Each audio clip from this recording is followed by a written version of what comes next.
Welcome to the Rim Break Rodeo. We hope this video helps. In this video, I will explain how to play stereo Love on violin. We'll start by getting your instrument ready.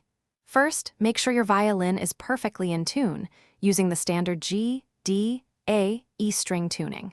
This song is primarily in C sharp minor, so understanding that key will be very helpful as we begin our musical journey together. Let's get started. Now, let's dive into the main melody.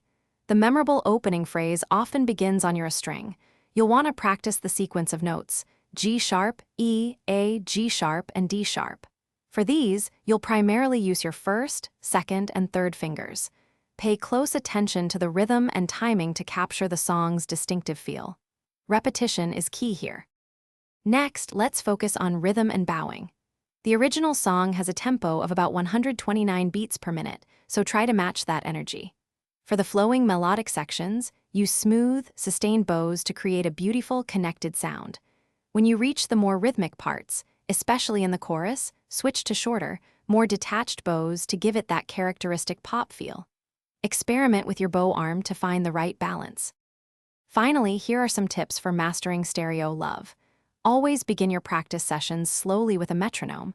This builds solid rhythm and accuracy. Listen to the original track often to truly internalize its unique musicality and phrasing.